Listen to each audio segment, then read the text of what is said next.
Hey guys, what is up? It's your girl Stephanie, aka the Limitless Babe, reminding you today and every day that you are limitless. So I know I said that last week's topic was my favorite. It was the attract versus chase topic. However, as I was taking notes for today's topic, I realized, oh my gosh, this one just like also really sinks in my soul and lights me up. And it's something I'm very passionate about. And today's topic is 5 tips to narc proof your kids without directly telling them or talking to them about it. Okay. So, why do I say that? I say that because I think it's very important as parents that we do not instill unnecessary fear into our children. We don't want to give them any more limiting beliefs. You guys know I'm all about mindset, busting through limiting beliefs, deconditioning all the stuff that's been dropped on us. So, we don't want to give them more limiting beliefs, right? But we also want to protect them, and we want them to kind of create their own invisible inner compass of what a safe person looks like, what feels good versus what feels off, how to handle toxic behavior without pointing the finger and saying this is toxic. Like we want to give them the tools so that they can almost effortlessly maneuver away from toxic behavior and take good care of themselves, right? And with that said, I do want to also give the disclaimer. I know I'm titling this 5 tips to narc proof your kids. However, if you've experienced narcissistic abuse or any other abuse from another toxic individual, you already know there's really no surefire way to narc proof yourself. I mean, even the best of us, even those of us that really know this stuff, can sometimes fall prey. Oh, excuse me. Can sometimes fall prey to manipulation from time to time. It happens, but it's about how quickly can you recognize something's not right here. I need to move away, or I need to take better care of myself, or, I need to get stronger boundaries in place and ride this out and see what happens. Okay. So, with that said, no further ado, let's get into the topics. I'm going to keep looking at my phone just because this topic, again, I was so passionate about it. I actually really did write some notes because I wanted to make sure that it was seamless and very clear. I don't know what's happening in my throat, but let me get some water. Actually, I'll be right back. Okay. Got my water. My big green cup. Okay. So let's get started. Tip number 1, you want to ground them. So what does this mean? What does grounding someone mean? I'm not saying the term of like punish them and send them to their room. No. Grounding means you want to give them the skills to find their center, to bring themselves back inward, to be able to find calm and peace in any environment. So even if they are in, I mean, let's be real, your kids are not with you 24/7. And sometimes there are toxic people that are going to be around them, sometimes in school or family or friends, even like maybe their best friend's brother or sister is a toxic person and they're going to be around that person sometimes. You just don't know. So you want to give them the tools to learn how to be calm and find their center in any environment. Okay. And how do you do that? My favorite tip is breath work. So this is something that I practice with my daughter. This is actually what I was doing when the thought for this video came. I was meditating with my daughter, which is something that I started doing recently more than ever. I've always meditated in the morning, and I've started to realize again, I want to practice finding calm in the chaos. It's very easy to be zen and calm and meditate when it's quiet and nobody's awake and it's just you and your thoughts. But once the house wakes up, it gets a little bit more, crazy. So I figure what better way to really tap into my calm and chaos than to do it with a toddler who doesn't really understand or know, but I have to tell you, my daughter's phenomenal with this. So anyway, yes, I do my morning meditation with my daughter and I tell her, I'm like, baby, you can participate if you want. You don't have to if you don't want to. So I don't force anything on her. Okay. I will say that that's important because again, we're not talking about why we're doing these things. We're just doing the things. Okay. That's called parenting. You lead by example. So I tell her, listen, baby, mommy has to meditate right now. I'm going to set the timer and I have a little timer that I put, you guys have seen it. And I set it for 5 minutes and I said, okay, we're going to set our intentions. And I have us do a quick little prayer before we start. And I said, if you want to do it with mommy, you can. If you don't want to do it, you don't have to. But you can't talk to mommy or touch mommy while we're meditating. Okay? She says, okay. And she'll usually, even if she says she doesn't want to do it, she usually does it. Like by halfway through, I start hearing her doing it, and it's great. And so, I'm teaching her how to stay calm and balanced. Um, Another great thing that you can do to ground them is walking barefoot outside in soil, in grass. Like anytime, like you guys are at the park, like anytime that you're really in nature, like let them walk around barefoot. Let them just like really like feel the earth under them. Okay. And then another way that you can is just teaching them in general the importance of quiet reflection and recharging time. Okay. And how do I do that? Again, I'm not talking about it. Sometimes I'll just tell her, baby, mommy needs 5 minutes just to like pull myself, together, or to just like calm myself. Or I'll tell her, baby, I don't really want to talk right now. Like I'm showing her by just doing it myself, but I'm communicating with her. Like I'm not just shutting down. I'm letting her know, listen, this is what I need from me right now. And, I let her have her quiet time or do whatever she wants. So, like, well, as much as I play with my daughter, I also give her time separate so that we can both kind of recharge, rebalance, recalibrate, and then come back together. And I think that that's super important. So, again, we want to really ground our kids and give them those tools. Okay. Um, Tip number 2 is affirm them. This is pretty self-explanatory, but if you don't know, affirming means to speak positively over someone. So basically, every single day, absolutely every night before bed, I speak positive affirmations over my daughter, and I tell her, you are. And I tell her this long list, and the list may change from day to day depending on what I think of or what I want to add or what I want to take out, but it's always just a barrage of positivity and love and encouragement, and even things that maybe I don't necessarily see in her, but I want to see in her. I may tell her, babe, you are these things too.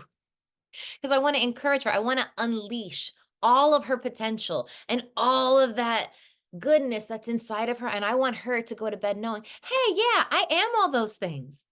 So that way, when she wakes up in the morning, she can go forward and do all those things and be all those things and just words have power, guys. And as much as negative words have power and can really hurt us and affect us and stay with us, positive words also have power. And just like your kids remember, like all those limiting beliefs that stay stuck with them, like how we're trying to bust through all that stuff, they're also going to remember the positive stuff too. It may not be to the forefront like the limiting beliefs are, but it's there. It's always underlying there. And this way, whenever they have a tough moment, they can bust through and say, no, wait a second. My mama told me I'm this, this, and this, right?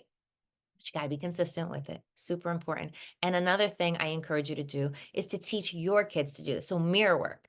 So have them stand in front of a mirror and say, I am, and, give them maybe like 3 to 5 things that you want them to know that they are, or ask them like, what do you think you are?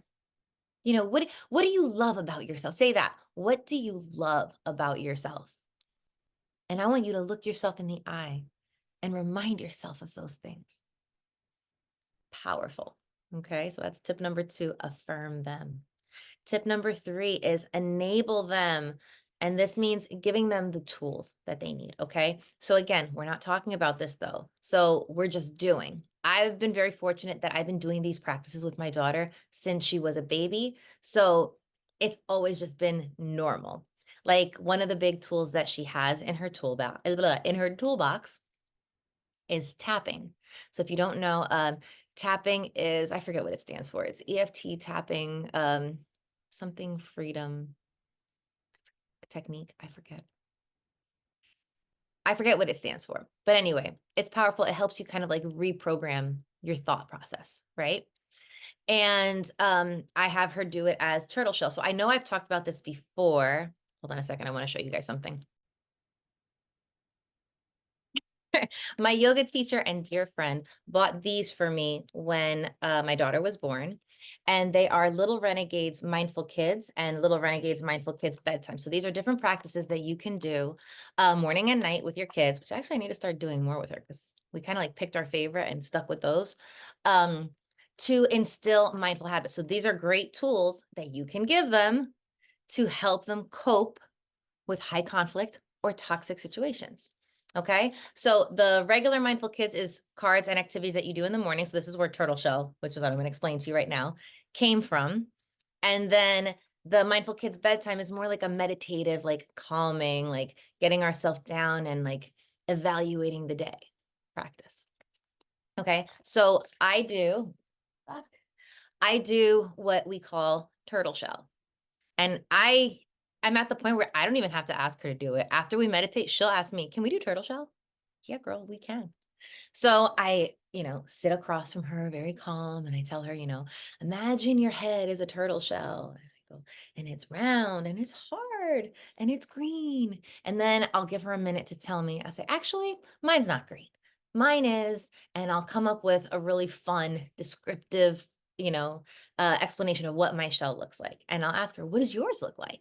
And she'll tell me, mine is purple with rainbows and gumdrops on it, or whatever it is, whatever it changes every day. Okay.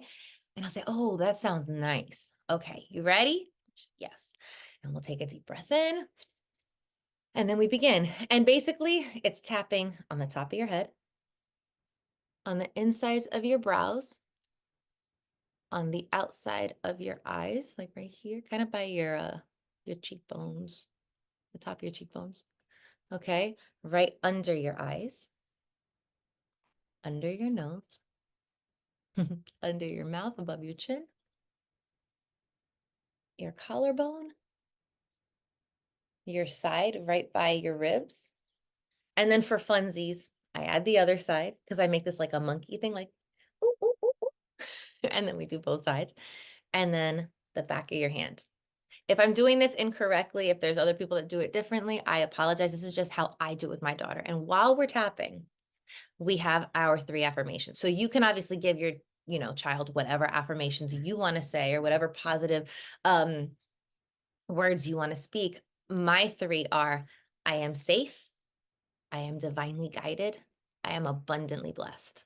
So those are the 3 that we say. So basically it would be, deep breath in, I am safe, I am divinely guided, I am abundantly blessed. And then we start over. I am safe, I am divinely guided, I am abundantly blessed. Ooh, ooh, ooh. And then I'll switch. I am abundantly blessed. Ooh, ooh, ooh. And then we'll go here. I am safe. Think. Is that what it was? Yeah, I went through all of them, right? Yeah. I am safe. I'm divinely guided. I'm abundantly blessed. Anyway, you guys get the gist. You just keep repeating them throughout all the movements. And I like to do 3 rounds of it. Okay, so when she was a baby, we only did 1 round.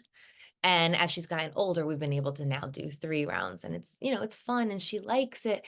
And by the time we're done, it's funny because even if she woke up really cranky that morning, by the time we're done with meditating and turtle shell, like we are both just very like, and we start our day and, things just move much better than the days that we don't do that. Okay. Because if you have a toddler, you know that sometimes mornings can be like running out the door.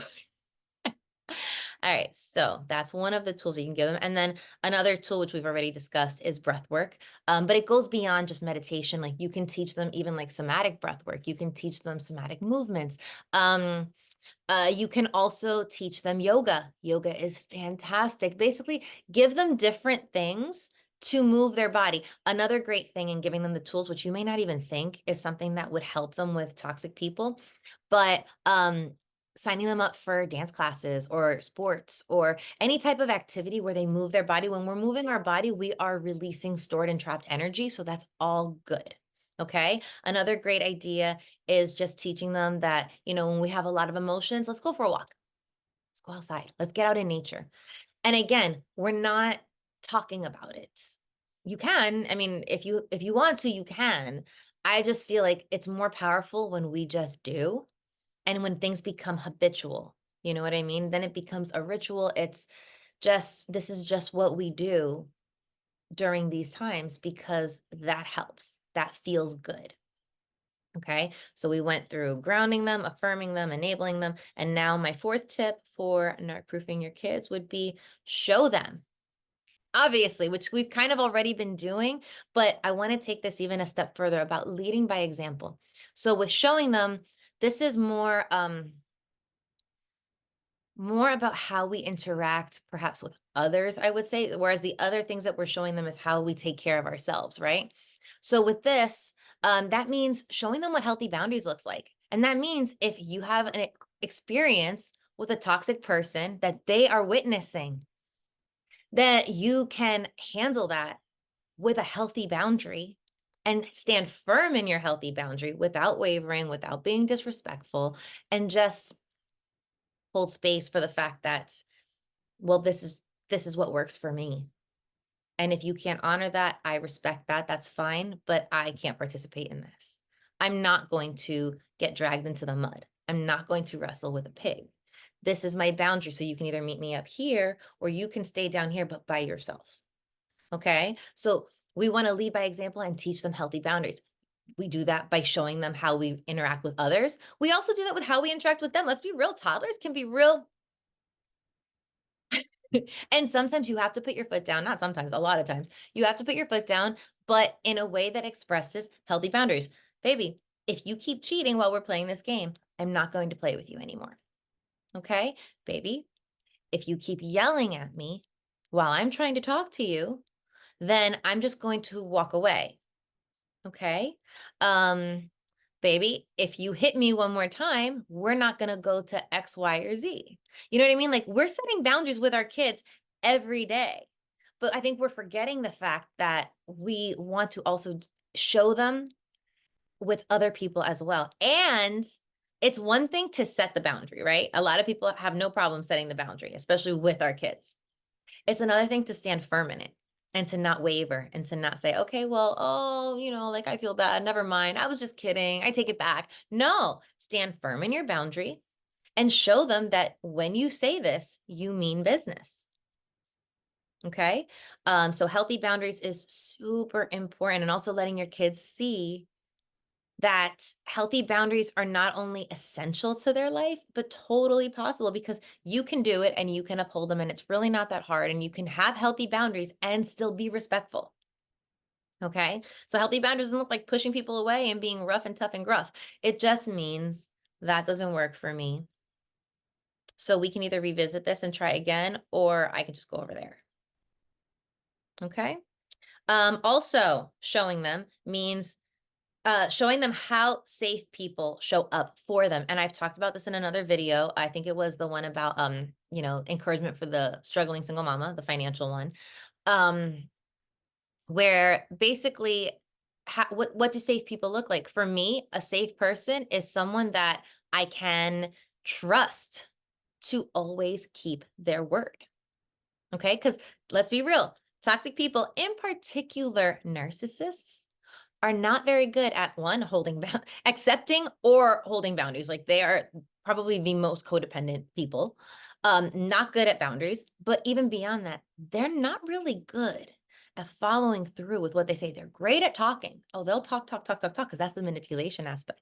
But their follow through tends to be a little, you know what I'm saying? So we need to combat that by showing them, oh no, listen, that's not normal. That's not normal. That's gaslighting. That's not normal. Okay. For somebody to tell me that they're going to do something and then just pretend like they never said it, or just not follow through, or normalizing, oh, but like, oh, you're going to forgive me. It's fine. No, that's not normal. That's not normal. No, mom keeps her word. My mom, my mom does what she says. I can trust my mom that when she says that she's going to do something, she does it, or she at least does everything in her power to do it, but she doesn't just forget about it or blow it off or say, it doesn't matter. It's not that big of a deal. No, because you know what? To that little person that you're talking to or dealing with, it is a big deal. To that child, it's a big deal. Everything we say is a big deal. Like, I know if you have a little one, you've noticed they hear and pay attention to everything, except when you're actually talking to them. When you actually want their attention, then they're all of a sudden they can't hear you. But if you're talking to Sally or cousin Joe or whoever else in your life, they hear everything. So And they do hear things when you guys are talking to them. And I mean, I'm being funny right now, but they're paying attention to everything that we say. Like my daughter will tell me, oh, but mommy, you said this. You said you were going to do this. I'm like, oh, you know what? You're right. I did say that. Because again, that's also a healthy boundary. When someone says they're going to do something, they follow through. And the best way to teach them that is by you following through. And that's something that ever since my daughter was a baby, again, same thing. We have that bond that she knows if she acts crazy or, you know, I'm sorry, I hate that I even said that. She's not crazy, but you know what I mean? If she's like in a mode, in a zone, in a tantrum and losing her mind, I will tell her, babe, do you trust me? And she'll almost always, oh, you know, there's those times where she's like, no, but almost always say, yes. I said, okay, I promise you. And, you know, it's the answer of whatever, either, you know, how things are going to play out or what the end result is, you know, like I just, whatever the situation is, like I'll tell her, I promise you that either this is going to happen, this is going to happen, I'm going to do this. Like, I promise you. And obviously, I try to only make promises that I know I can keep. If I can't promise it, I won't say I promise. You know, you got to watch your words. Again, they're paying attention to everything. So, again, we are enabling them by, showing them by leading by example. And this is another big one. Another big one. You have to show them, not tell them, but show them what healthy relationships look and feel like. So if you want your kids to have healthy relationships, you need to model healthy relationships. This also all ties into like the healthy boundaries and keeping your word and what safe people look like. You have to be mindful about who you allow in your life. Okay. Like point blank. Once you have a child, it's not just about you anymore. You don't have the freedom to entertain toxic people. You have to be mindful about who you allow into your life and what proximity you allow them in. Because again, there are little eyes always paying attention. And without speaking, you are teaching them, well, I mean, it's okay to have toxic people in my life because I mean, you know, mom deals with it. So why not? No, it's not okay. It's not healthy. And it doesn't mean that we have to punish these people. But again, let's just keep our distance. You know, I can love and respect you from all the way over here while you stay all the way over there because I don't need any of that. Okay. So again, we want to show them and lead by example. And then my last and final tip, tip number 5, hear them. This one is huge. Okay. I think so often people just assume, oh, they're kids. They don't know what they're talking about. They don't know what they're saying. I've heard that. I've actually heard that from a toxic person in my life that said, oh, she doesn't know what she's saying. She's a kid. She doesn't know what she's talking about. No, no, she does. In fact, she's the purest thing that exists in this world because she's so young. She absolutely knows what she's talking about. And I trust her and I believe her and I listen to her and I hear her. But in particular, you want to hear them when they are sharing their feelings, when they are telling you about a situation that happened at school, or when they're telling you about something that didn't feel good for them, especially when something doesn't feel good for them, let them speak. Let them, what's the word I'm looking for? Let them identify what feeling they're having about it. Let them tell their version of the story, even if you know it's the wrong story. Even if you were there, saw what happened, and no, that's not what happened, still let them speak. Let them tell their story and hear it. And then if you were there and you saw it and you know that is not what happened, or even if you know, like, okay, but let's look at this from another perspective, don't shame them. Don't make them wrong for their version of the story, but instead say, I hear you. I totally understand. I get how that could feel really crummy, how that could feel. And then, you know, repeat whatever they're saying. And then say, can I share with you another perspective?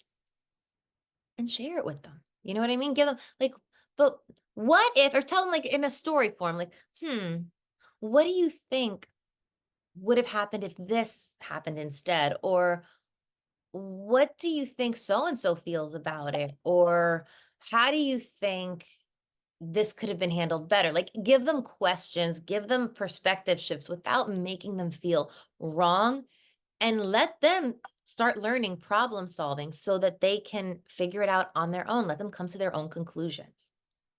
Okay. So these are my 5 tips to narc proof your kids. I hope you find it helpful. I hope that this was very valuable for you. If you have any questions, if you need any help with this, please don't hesitate to drop me a comment. Also, as I've mentioned before, one-on-one coaching with me for the month of April. Well, today's the last day, the day that I'm recording this. So for April and May, I am doing half off one-on-one coaching. So please email me at TheLimitlessBabe@gmail.com and make sure that in the subject you put the word coaching so that I don't miss your email. And we can discuss, we can, have a quick discovery call, see if we're a match to work together. And, we could set something up. Okay. Beyond that, I ask, please and nicely and kindly and thank you, if you are enjoying my content, if you are finding value, if you are um I don't know, if you're just like tuning in, please don't forget, if you haven't already, to subscribe to the channel, as it greatly helps me reach other people who really need this message. And don't forget to like, comment, subscribe, hit the bell for notifications, all the things, just running through it all. As again, like I just said, it really helps me spread the word to more people. It helps the algorithm kind of pick things up and say, oh, okay, people actually are paying attention. Let's spread this. So yeah, let's spread good news. Let's do it. Let's help other people grow and blossom and find peace and joy on the other side of abuse. And even if you haven't experienced abuse, just find peace and joy within yourself. So again, thank you for watching. I love and appreciate you guys so much, and please stay limitless. Bye.